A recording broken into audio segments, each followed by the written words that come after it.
today's lesson, we're going to be simplifying radicals. And we're going to begin with a bit of a review, some vocabulary, which is very, very important to know the words and what they mean. So we'll start off with the definition of a square, which is multiplying two of the same numbers together, so 5 times 5, two identical factors, to get 25. And 25 then would be called a square because it's made up of 5 times 5. Going back the other direction, 25 would be said, 5 would be said to be the square root of 25. 3 is the square root of 9, and 10 is the square root of 100. So going the other direction, we're going to be taking the square root. And it's represented by this symbol, this radical symbol that looks like that. So the square root of 9 is equal to 3 because 3 times 3 is equal to 9. Square root of 49 is 7 because 7 times 7 is 49. A negative, the square root of 144, again PEMDAS, the square root of 144 is 12. And then the negative travels down in front of it. As opposed to the square root of negative 25, now here I'm looking for a number that multiplies times itself to be negative 25, and that is not possible. Because just think about it, negative 5 times negative 5 is positive 25, not negative. All right, so now you're going to pause because we're getting ready to look at the perfect squares. See how many of these you actually know, because it's important that you have them memorized and kind of on the tip of your tongue. So pause, give it a try, and then check what you got. All right, so we'll pick it back up again, and you can see those. So hopefully you've got those all memorized already. Now I realized that I'm going to skip ahead just for a second to the next page. Top, and I'm going to go over the product property of square roots, which says that the square root of A times the square root of B is equal to the square root of A times B multiplied inside. Now I'm going to go back to the other side and take a look again at this right here. I have the square root of 5 squared, which means that I have the square root of 5 times the square root of 5, and that's equal to the square root of 25, which is 5. So square root of 5 squared is 5. The square root of 15 squared would be the square root of 225, which you've memorized, and the square root of 225 is 15. And then the square root of negative 13 squared, negative 13 times negative 13 is 169, and the square root of 169 is 13. So notice that in each of these situations, when I have a square root squared, whether I square root it first and then square it, or whether I square it first and then square root it, it doesn't matter which I do, I'm coming out with that number again. So the 5, I got a 5 here, and I end up with a 5 there, 15 here, 15 there, 13 here, 13 there.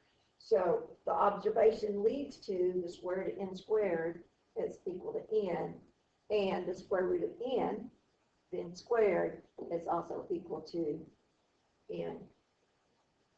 So the square root of 100, we could think of that as the square root of 100 is actually 10 squared, and just using that property that we talked about just then, the square root of 10 squared is 10. Another way to do that is kind of the reverse of this product property, and that's to say that 100 is equal to the square root of 25 times the square root of 4. 25 times 4 is 100. The square root of 25 is 5. The square root of 4 is 2, and that's going to multiply out to be 10. So simplifying radicals that perhaps are not quite so easy. If I have the square root of 19, there are no two numbers that are easy to say that they multiply to be 19. but we could kind of estimate it. So the square root of 19 is going to fall in between. So the square root of 16, we know what the square root of 16 is, it's 4. And the next bigger one is going to be the square root of 25, which is 5. So we know that the square root of 19 is somewhere in between 4 and 5. And if we wanted to, we could kind of start experimenting a little bit to see if we could find what number would multiply times itself to come out to be the closest to 19. We don't want to get too complicated here, but here I get 18.49. I actually think that 4.4 times 4.4 is a little closer, but I'm not going to spend the time to do that. So it's going to be, we're just going to get close doing this. If we put the square root of 19 into our calculator, it would come out to be a long, unending decimal.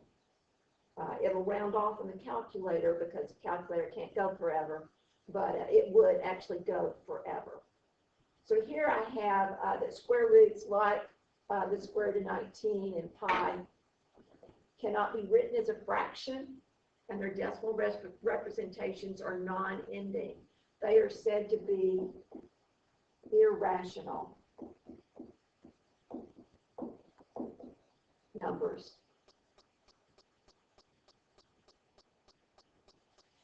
Irrational numbers expressed in decimal form are said to be approximate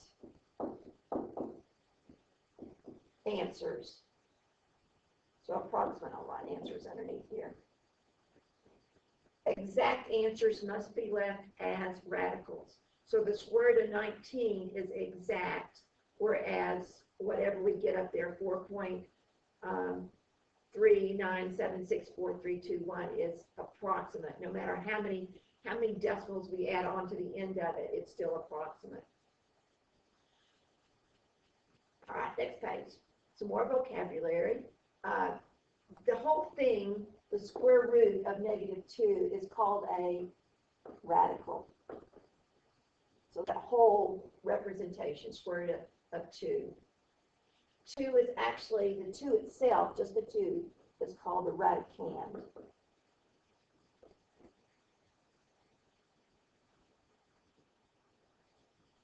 So what we're going to be learning new this year would be called simplified radical form. You'll use it a lot in geometry, very important to Algebra 1 students. The radicand of a square root may not have any perfect square factors. Use the product property to simplify it. The radicand also may not be negative. And so here again is that product property. The square root of AB is equal to the square root of A times the square root of B. All right, so the trick is that you want to write your radical, square root of 18, not something I got memorized. So the square root of 18, I am going to look to see if it has any perfect factors in it. And I'm going to break it up. So like 18 is like 1 times 18. Well, 1's perfect, but it's also 2 times 9. Check. 9 is a good number. 3 times 6. I don't know the square root of 3, and I don't know the square root of 6. I'm going to choose to break this up into 9 times 2. Very important that one of these is a perfect square. Very important. So square root of 9 is 3. Radical 2, I don't know. Square root of 18 is equal to 3. Radical 2. So at any point you want to stop and try these and see how you do, as opposed to just listening to me do these and then check them out. 12, I want to break it up into a product. What two numbers do I have that multiply? I have 3 times 4. I have 2 times 6. 2 times 6, neither one's perfect, but 4 is perfect, so I'm going to do 4 times 3 and get 2 radical 3. 3 radical 20, the 3 is just out front, and because it's touching this is multiplication right there, remember that. And then I'm going to break that 20 up. Again, I mean, you've got 2 times 10, 4 times 5. 2 is not perfect, 10 is not perfect, but 4 is, so I'm going to use 4 times 5. So the square root of 4 is 2, so we're going to have 3 times 2 times radical 5. So that's going to be 3 times 2 is 6 radical 5. So try the next one. If you haven't stopped it yet, try stopping it and do that next one. And here it is. So I'm going to do 8. I'm going to break the 75 up. It's going to break up into 25 times 3. So that's going to be 8 times 5. Square root of 25 is 5 times radical 3. So 8 times 5 is 40 radical 3. So y'all practice these. You can practice these next ones right here. And then so stop and then check back. All right, so there you go. Just take a minute and take a look at those. Pause it again and see what that looks like. All right, so now quotient property of square roots. I have the square root of A over B, so I have a fraction inside of there. It also can be broken up into the square root of A over the square root of B. Example 4, simplify using the quotient property. So I'm going to break my fraction up into the square root of 64 over the square root of 169. Notice, I should have said before that, notice that right here, that I probably can't reduce 64 over 169. So then I'm going to break it apart. Square root of 64 is a, square root of 169 is 13. I know that because we've memorized it. Or have we? Yes, we have. All right, this next one, B, this time when you look at 27 over 12, I see that 3 will go into both of those. So I'm going to reduce this by 3. So I'm going to negative square root of 27 divided by 3 is 9, 12 divided by 3 is 4. Notice that 27 is not a perfect, 12 is not a perfect either, but when I reduced it, they are. So I get negative, and then 3 over 2 for my answer. Now, of course, it gets a little more difficult because not everything's perfect like those. So radicals with fractions may require a different kind of a simplification. So fact, your radicand, so the inside, can't be a fraction. You can't leave it as a fraction. It's not a radical. So you're going to use the quotient property to simplify like I did in number A, letter A. The denominator, number 2, the denominator of a fraction must be an integer. Multiply the numerator and the denominator by a clever form of 1 to rationalize the denominator. All right, so here, again, I'm going to give an example of what it means to rationalize. All right, so I have 1 over the square root of 2. I cannot have a radical in the denominator. I need to get rid of it. So the clever form of 1 that I'm going to use will multiply by that radical 2 again. But I can't just do it in the denominator. I must multiply by the same thing in the numerator. And you see that square root of 2 over square root of 2. So the same thing. Their value is 1. So I'm really taking 1 over square root of 2, multiplying it by 1, the whole thing. And so it's not changing its values, it's just changing its looks. So 1 times radical 2 is just radical 2. Radical 2 times radical 2 is actually radical 2 squared, right? And radical 2 squared is 2. The next one, B, can I have that radical 5 in the denominator? So I'm going to multiply it by a special form of 1, a clever form of 1. So I'm going to multiply it by another radical 5. Whatever I do in the denominator, I have to do the same thing in the numerator. All right, so now look at that numerator. This time, the 15 is not inside the radical, so when I multiply it, the 15 still stays outside, and the 5 is inside, but they're going to be multiplied now, so multiplied. The denominator becomes square root of 5, so square root of 5, and you can think of that as the square root of 25, or 5 squared, either one, which is 5. Up and look at there. The 15, the 5, now they're both of them outside here, so I'm going to cancel here. 5 are going to 5 once, 5 are going to 15 3 times, and my answer then comes out to be 3 radical 5. A couple more variations on these. Square root of 9 over 7. I'm going to break it apart. It just does not reduce. So I'm going to break it apart into the square root of 9 over the square root of 7. And I notice that the square root of 9 then is 3.